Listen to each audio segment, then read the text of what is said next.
Começando o episódio 329, eu tô num visual diferente aqui porque meu outro notebook parou, mas acho que dá para o pessoal me ver, me ouvir, quem tá ouvindo a gente no Spotify. Esse é o episódio 329, episódio muito especial que a gente vai falar dos álbuns, dos discos que estão completando 30 anos de vida, os discos que foram lançados em 1991, um ano sensacional.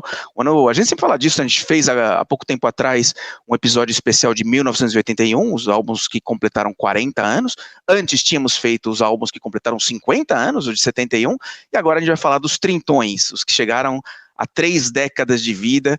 Eu sou Daniel Dischler e não estou sozinho aqui, vou começar a trazer as pessoas que vão fazer esse episódio juntamente comigo, começando pela nossa editora-chefe do Wikimetal. Oi, Érica, tudo bem? Olá, tudo bem com você? Tudo jóia. O que você trouxe pra gente? O que você vai trazer nesse episódio pra gente?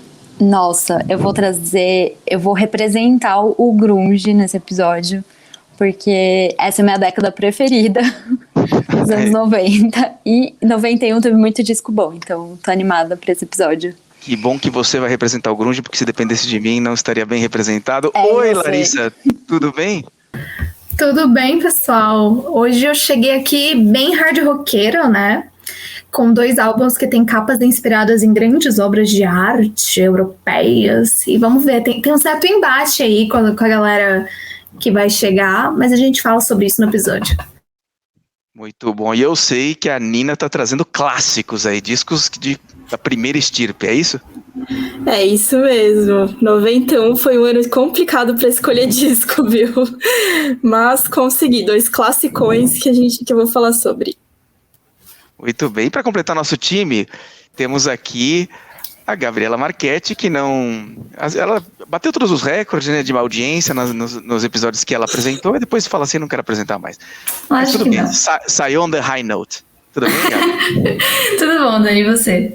Tudo jóia, o que você vai trazer pra gente? Eu peguei o embalo da Érica, e como a Nina disse, foi um ano muito difícil para escolher disco, então eu fiz questão de escolher um que eu sabia que ia ser muito disputado. E não vou falar qual é, vai ficar um mistério para vocês. Boa, muito bem. Então, como todo mundo já falou um pouquinho do que vai trazer, eu vou começar contando os meus discos. Então, já que a Gabriela não quer conduzir o episódio, eu conduzo, então eu que mando, eu que começo.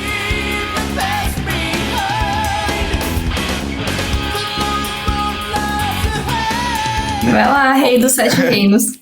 Eu vou contar a historinha pra vocês que nesse ano de 91, eu tinha 22 anos e eu morava com meus pais, estava definido que eu ia sair de casa nesse ano, eu ia morar em outra cidade, inclusive, com uns amigos, e depois acabou dando tudo errado porque a empresa onde eu ia trabalhar, ela acabou fechando essa filial, acabou não rolando e tal, mas nessa época, né, tinha uma música que é essa que a gente começou a ouvir agora, que falava um pouco sobre isso, né?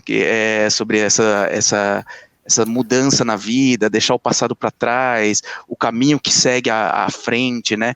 Que é Leave the Past Behind, a música que abre o lendário Parallels, disco de 1991, claro, do nosso querido Fates Warning, né? Uma banda que não é tão conhecida, muita gente não conhece, mas que eu acho que vale a pena a gente falar um pouquinho sobre o Fates Warning. Fates Warning é uma banda que eu e meus amigos a gente já curtia desde a década de 80. Eles tinham 3 discos com um vocalista chamado John Ark, grande vocalista, e que eles tinham uma pegada mais Iron Maiden nessa época. E depois de ter lançado esses 3 discos, principalmente o terceiro, Awaken the Guardian, um disco fantástico, recomendo para quem não conhece, tem Fata Morgana, tem umas músicas lindas assim. Ele saiu, o John Ark saiu, a gente falou assim, puxa, o que vai acontecer com essa banda? E eles trouxeram um outro vocalista chamado Ray Alder, e que aí mudou completamente o estilo do Fates Warning, e eles começaram a criar um som pra época completamente novo. Eles lançaram o No Exit, em 88, acho, o Perfect Symmetry, que é um disco fantástico, em 89, e chegaram no auge, na perfeição, com Parallels em 1991, estabelecendo um novo tipo de rock, um novo tipo de metal, um prog metal, que depois foi levado para todos os cantos do mundo através do Dream Theater. Mas o Dream Theater bebeu nessa fonte, aprendeu tudo com o Fates Warning, E existe uma relação tão forte, e ficou muito mais famoso que o Fates Warning também, e existe uma relação tão forte do Fates Warning com o Dream Theater, que nessa época, em 91, a segunda música do disco, que é essa aqui, ó,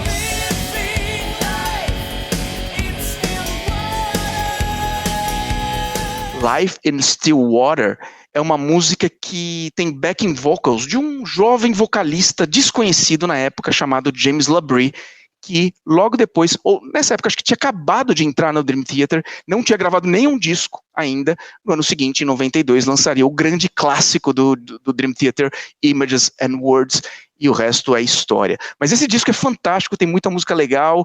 Eu gosto, em particular, de duas, vou colocar um trechinho aqui, uma que chama Eye to Eye.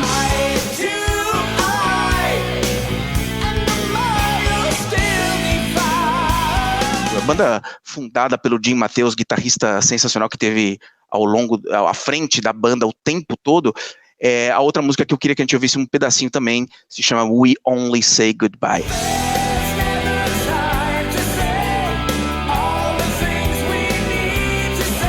E antes de passar a palavra para vocês, meninas, eu queria também dar destaque, não vou falar tanto, mas vou falar rapidinho do Roll the Bones, disco do Rush, espetacular. Ele vem logo depois do Presto. O Presto, uma curiosidade, é o primeiro CD que eu comprei na vida em CD, né? Eu tinha um monte de vinil, aí veio essa tecnologia nova chamada CD, e eu comprei o Presto e o Empire juntos, o Empire do Queen's Rise, o Presto do Rush, e foram os meus dois primeiros CDs. O CD que vem depois é o Roll the Bones, de 1991.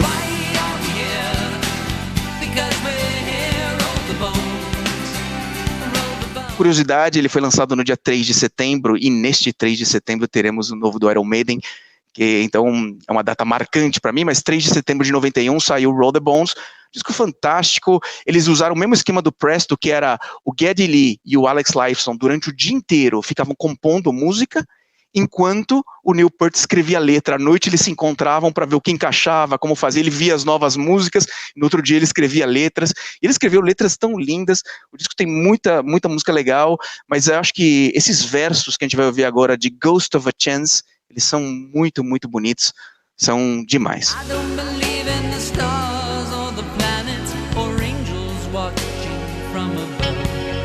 Bom, esse foi um pouquinho do Rush, e antes de eu passar a palavra agora para a Nina, que vai falar um pouquinho do disco que ela trouxe, eu só queria desejar feliz aniversário para Nando Machado, que hoje estamos gravando o episódio dia 16 de agosto, é aniversário de Nando Machado, que em 1991 lançou um clássico do metal nacional chamado Atitude, disco do Exhort, e foi o primeiro disco do Exhort. Esse disco não tem streaming, não foi lançado ainda no digital, ele só tem para quem tem o CD ou o vinil, como é o meu caso.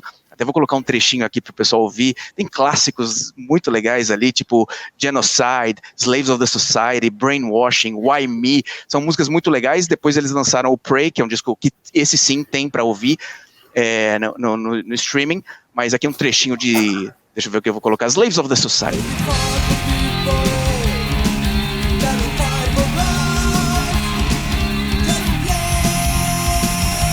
Nina, sua vez. O que a gente vai ouvir? Vamos ouvir um classicão que dividiu muitas opiniões na época, que é o The Black Album do Metallica. Esse álbum, ele foi aquele álbum que eu acho que aqueles rockzeiros, eu já estava acostumado com And Justice for All, Master of Puppets, Kill 'Em All, ficaram meio assim, de ouvir umas músicas mais pra rádio, mais mainstream, né?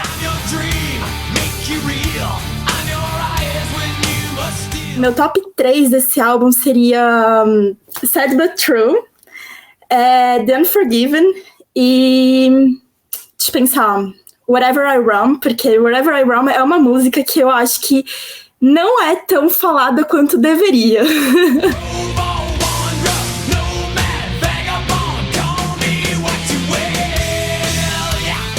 Tenho um carinho muito grande por esse álbum, apesar dele ser aquele divisor de águas assim, na carreira do Metallica, porque logo depois veio Load, Reload, Santanger, né, que não foram discos tão bons assim, na minha opinião. É um álbum que esse ano, Metallica mesmo, eles fizeram uma coisa muito especial. Eles vão relançar o álbum remasterizado com 53 artistas, se eu não me engano. Inclusive, a Erika fez uma matéria super legal, reunindo todas as músicas que saíram até agora, com todos os vídeos, enfim, vão lá conferir, é só vocês colocarem The Black Album no site, que eu acho que com certeza vocês vão achar.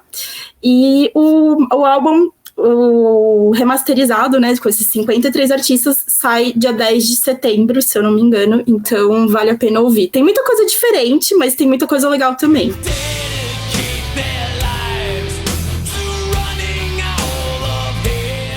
Outro álbum que eu queria também falar aqui é de um rei, pra mim. Príncipe. Um príncipe que tá bem... Que assim, todo mundo naquela época, em 1991, falava, ele não vai lançar mais nada. Aí veio o quê? No More Tears. No More Tears é um álbum clássico, é um álbum que é aquele que, pelo menos pra mim, toca aqui dentro, porque tem Mama, I'm Coming Home, tem Time After Time, que são duas músicas mais baladinhas, mas que têm um significado enorme.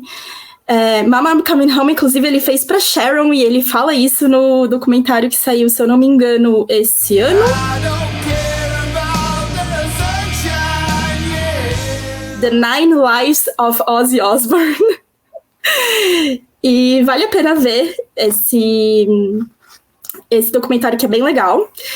E também tem, assim, já paguei, falo assim, que passo umas vergonhas, mas não sei se é bem vergonhas, eu fazia aula de canto, e cheguei a cantar Ozzy Osbourne quando eu fazia recitais de música em alguns pubs em São Paulo, assim.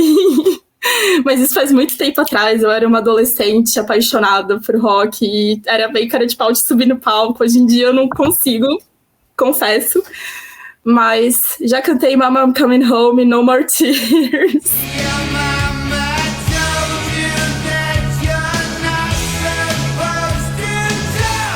Vamos de grunge então, Erika? O que você trouxe pra gente? Ai, vamos de grunge. Foi minha iniciação ao metal, então me aguentem falando sobre grunge. Como se eu não falasse o suficiente no site. Porque o primeiro disco que eu trouxe... eu fiz uma matéria há uns 2 anos lá no site, contando toda a história e de como foi formado, que é Ten, do Pearl Jam, que pra mim é assim, não tem como falar dos anos 90 no geral, sem falar desse disco.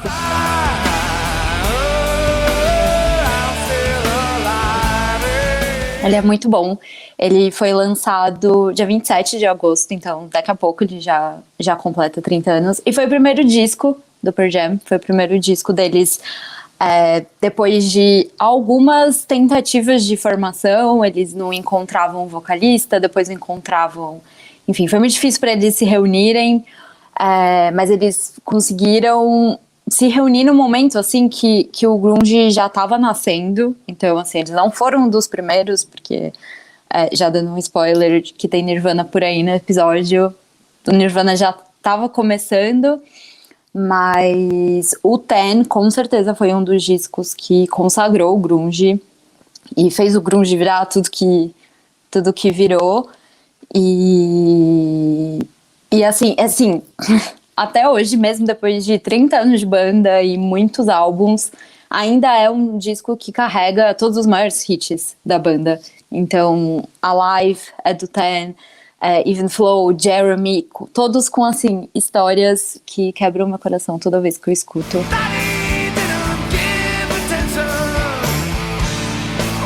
É um disco realmente muito perfeito do começo ao fim, e eu acho ele muito, muito bom, ainda mais por ser o primeiro disco da banda, né? Porque o primeiro disco nem sempre encaixa tudo direitinho, porque você ainda tá tentando achar o som, mas, assim, pra mim, o Pearl Jam conseguiu, assim, logo de primeira.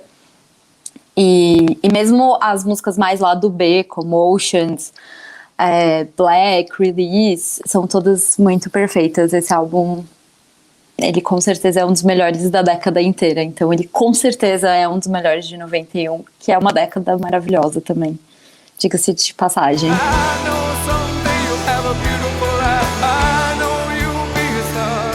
Outro disco que vale muito a pena falar, que foi lançado um pouquinho depois, foi lançado em fim de setembro, foi Bad Motherfinger, do Soundgarden. Então, assim, vocês estão sentindo que eu tô aqui no grunge raiz, porque essas bandas estavam arrasando em 91, e não tem como não falar delas. Mas o Soundgarden já estava há um tempo na área, esse é o terceiro disco deles, e também é um grande berço de hits, principalmente com Outshine, que foi muito o que ajudou a banda a se tornar o que se tornou.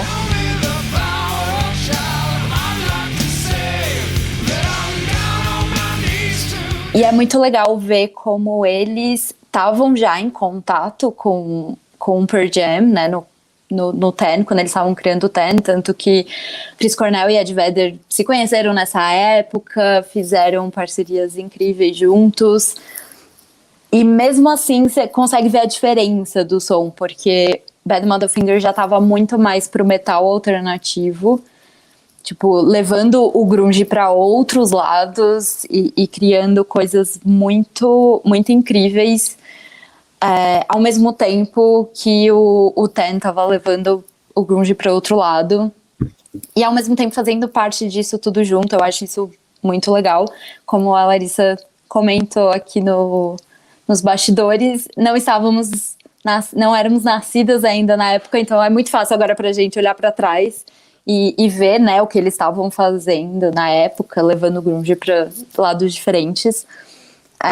Mas eu acho esse disco incrível, incrível. E diferente do Ten, ele não tem músicas muito literais, que é uma coisa que o Ed Vedder faz muito. Aqui o Chris Cornell, ele tava assim, muito longe, falando de coisas muito, muito pessoais dele, mas ao mesmo tempo querendo muito que as pessoas interpretassem a música da forma que a gente quisesse, assim.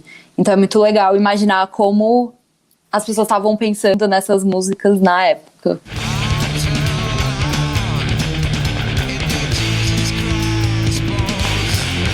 E mesmo 30 anos depois, muitas músicas fazem ainda muito sentido e são muito, muito incríveis. E é isso, assim, se é um disco que muita gente não escuta, por ser um pouquinho mais pesado, mas vale muito a pena ouvir, porque é um grunge diferente, junto grunge com metal, não tem como dar erro. Eu recomendo demais. Muito bem, depois de Soundgarden e de Pearl Jam, né, vamos falar da maior banda do grunge da história, Alice in Chains. Não, eles não lançaram em 91, então fala de outra banda aí, Gabi. Ai, que comédia, Daniel, piadista, como sempre. Eu não podia deixar de trazer aqui uma das bandas que formaram minha fundação em música, assim, que foi o Nirvana. Eu trouxe o Nevermind, óbvio que é um grande marco dos anos 90, é um álbum muito emblemático, muito significativo da época, é um álbum que ajudou a moldar o som que estava sendo construído naquela época.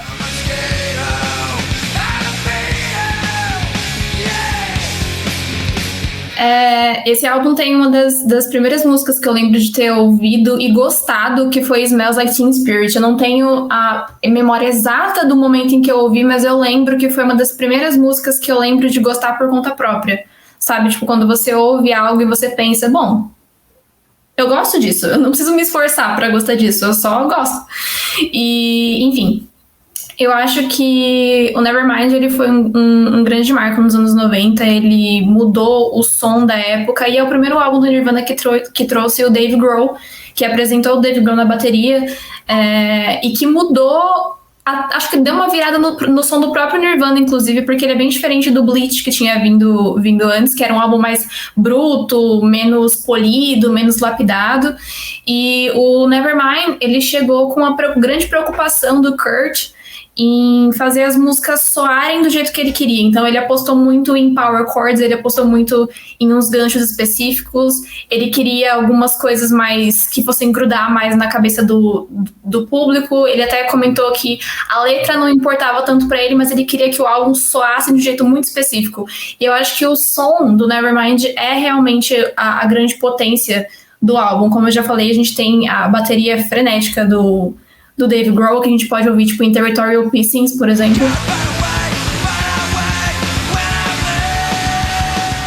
Esse álbum também tem grandes músicas que nem Come As You Are. Óbvio que não dá pra gente não falar de Come As You Are, mas a minha favorita é Something in the Way, o que é irônico porque o álbum inteiro é bem barulhento, bem, né, tipo, bem pesado, e Something in the Way é meio que o sopro mais pro finalzinho do álbum, assim. E ela é uma música que eu sempre achei muito bonita, mas ao mesmo tempo eu sempre achei ela também muito assombrosa, de certo modo, e eu acho que isso foi acentuado recentemente quando ela foi escolhida para fazer parte da trilha sonora de The Batman, né? Ela é a música que tá no trailer de The Batman, é uma coisa mais meio esquisita, assim, meio sombria, e eu, sinceramente, eu adoro essa música com todo o meu coração. Eu gosto muito dos violinos, a simplicidade com que ela é cantada, o tom sussurrado, enfim. É muito diferente do que... contrasta muito com o que vem no resto do álbum. E eu gosto bastante disso.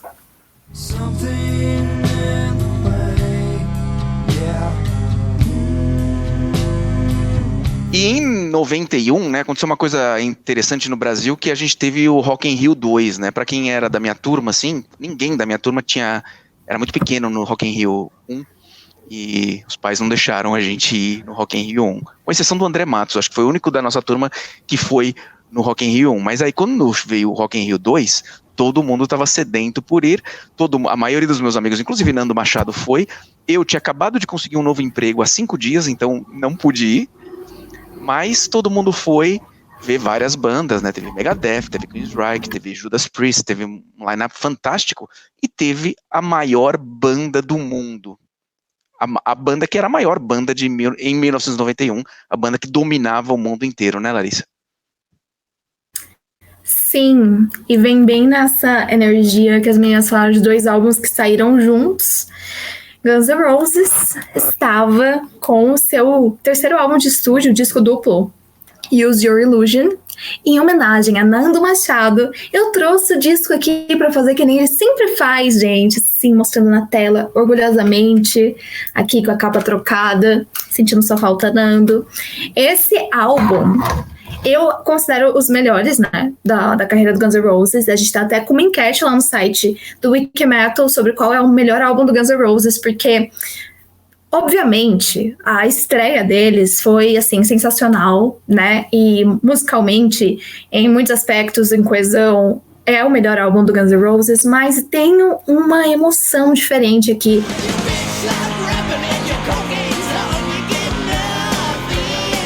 São 30 músicas, uma porradaria que, quando você escuta a primeira vez, tudo de cabo a rabo não faz muito sentido, porque é uma confusão de cores, texturas. A voz do Axl Rose em diferentes lugares, ele explorou completamente as habilidades vocais nesse álbum, mas foi um enorme sucesso.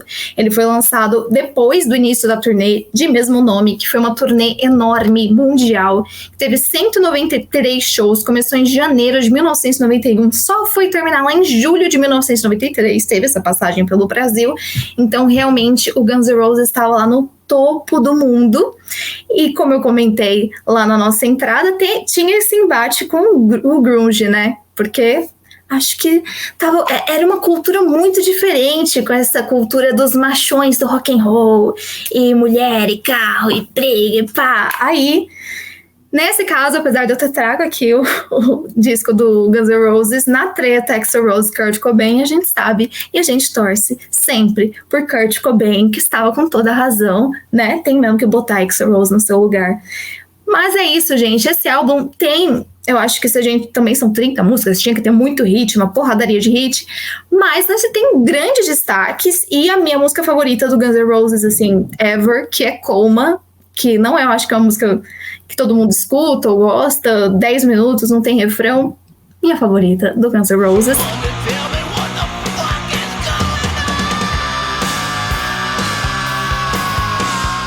também nós temos grandes sucessos, temos Don't Cry, November Rain, Live and Let Die, temos Yesterdays, Knocking on Heaven's Door, Estranged, You Could Be Mine. Temos também Civil War, que é a minha segunda favorita do Guns N' Roses, né? Que tem uma letra maravilhosa. A gente já começa lá repetindo as palavras ali daquela gravação no começo. Um álbum que não tem como a gente passar por 91 sem falar. Eu vejo ele meio que como o começo do fim pro Guns. É até esquisito fazer essa reflexão sobre os álbuns, porque o Guns N' Roses é uma banda muito forte, muito grande, mas quando a gente vê a discografia, eu vejo como se fosse um gráfico, sabe? Então tem tipo estreia, Use Your Illusion e confusão aqui embaixo. Confusão aqui embaixo acontecendo. E o Guns N' Roses tá com música nova, né? Absurd. Será que 30 anos depois de Use Your Illusion conseguiremos algo que chega aos pés dessa obra de arte?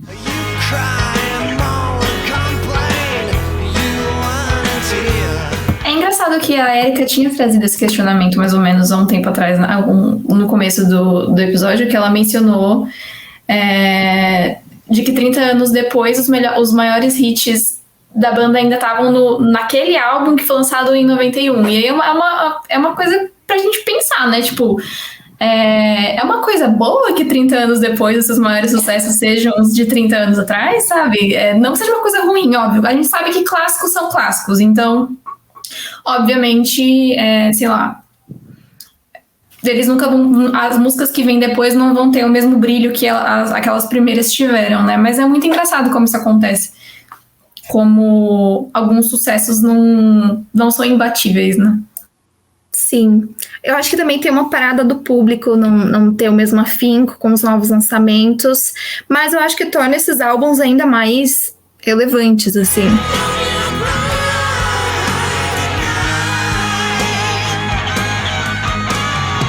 Eu fiquei refletindo aqui, em 91, tava rolando tudo que me levaria a gostar de rock, de metal, que foi um negócio que eu contei pro pessoal mais cedo, que... Bom, eu comecei escutando Scorpions, depois me emprestaram o Reload do Metallica. Alguém queria que eu amasse Metallica, eu escutando Reload. Aí eu tinha que escutar escondido, né? Meu pai não deixava escutar rock and roll, porque coisa do Satanás e tal. Aí eu escutava escondido Reload. Mas apaixonei. Se você se apaixonou por Metallica no Reload, tá tudo bem, só seguir em frente que vai dar certo. Eu escutava muito Avantasia. Demorou séculos para descobrir de quem que era aquele CD que eu tinha, eu escutava sempre, não tinha nome. Mas o que me fez virar uma roqueirinha foi Michael Jackson. Em 1991, ele lançou Dangerous. Em Dangerous, temos uma colaboração que é uma das melhores participações do Slash em música, de qualquer coisa, que é Given to Me. Quando a pequena eu assisti o Michael Jackson e o Slash juntos naquele clipe, alguma coisa aconteceu que eu falei, é isso, pessoal, porque antes tudo era uma bolha separada, sabe? O Scorpions era o Scorpions, não era tipo rock ou metal. O Metallica é o Reload, eram bolhas. E aí, Guns N' Roses, a partir dali, foi a minha droga de entrada, e a gente vai consumindo coisas cada vez mais fortes, e quando vê, você escreve pro Wiki Metal. Muito bem, passeamos aí pelo ano de 91, quantos lançamentos bacanas e quantos a gente não falou, né? Depois eu vou citar alguns, mas eu queria falar que, até comentei, né, que o disco do Rush que eu trouxe, né, Roll the Bones, saiu dia 3 de setembro, e neste 3 de setembro teremos Senjutsu, o novo disco do Iron Maiden, 17º álbum da Donzela de Ferro. Ele sai dia 3 de setembro, que também é o dia que foi lançado Power Slave, em 1984, 37 anos atrás. E, bom, estamos ansiosos, por enquanto só temos The Writing on the Wall, a única música que foi lançada. Aliás, isso é uma tendência do Iron Maiden, eles nunca lançaram mais do que um single antes do seu disco. Não sei se eles vão quebrar esse tabu agora. Todos os discos do Iron Maiden só tiveram uma música lançada antes do release do álbum. A exceção é o Killers, o segundo disco, que não teve nenhuma música lançada antes. E os outros todos, somente uma música. Nós já temos essa música, The Writing on the Wall. Vamos ouvir um trechinho.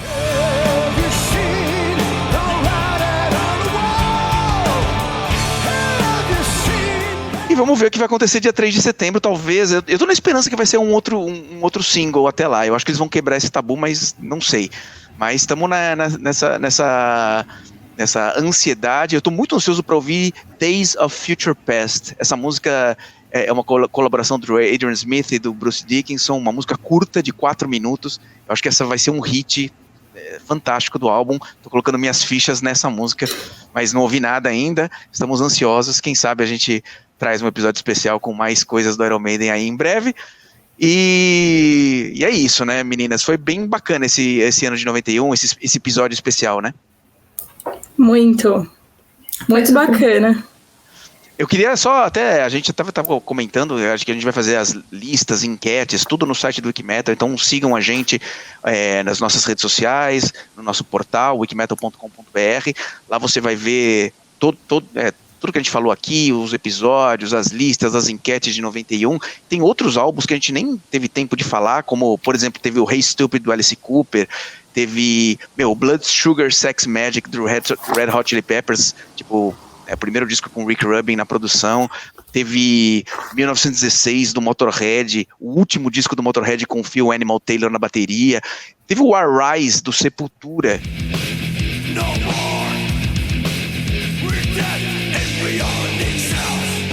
Depois do Beneath of the Remains, que tinha dado aquela explodida na banda, o Arise foi realmente Global Domination, dominamos o mundo, depois se perpetuou isso com o Chaos AD, mas o Arise é de 91, grande disco, também esteve no Rock in Rio 2, e vários outros discos, Sign No More do Gamma Ray, o Pink Bubbles Go Away do Halloween, Cannibal Corpse lançou Butcher at Birth, que é um clássico, né? O Death lançou Human. É um ano sensacional, 1991. É isso pro nosso episódio especial de 30 anos, discos que viraram trintões? É isso. 30 é a idade do sucesso. Aguardando, então. Aguardando.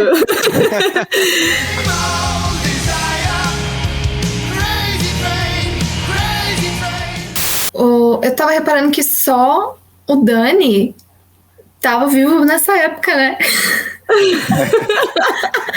Tipo, só eu tô na Terra, né? Só eu existia.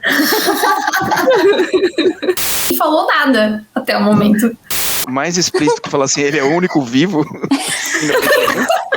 que não falou nada? É isso que eu não sei. Mas o Dani teve o privilégio de estar vivo nessa época. Exatamente. Arrumando agora, estão consertando. É um álbum que ajudou a moldar o som que estava sendo construído naquela época. E... Peraí, gente, que tava um barulho aqui em casa e infelizmente eu não controlo isso. Eu era, quer dizer, não lembro perfeitamente, eu era muito pequena, mas eu lembro... Proibido bicicletas com marca. Calma aí, só um minuto. Acho que vai ter treta. A clássica, ela tirou o fone de ouvido. Treta. Eu não sei nem onde é que eu tinha parado mais. Você era um bebê, você era muito bebê. Que nem o bebê da capa. Cacete. Desculpa. Amigas, liga o microfone.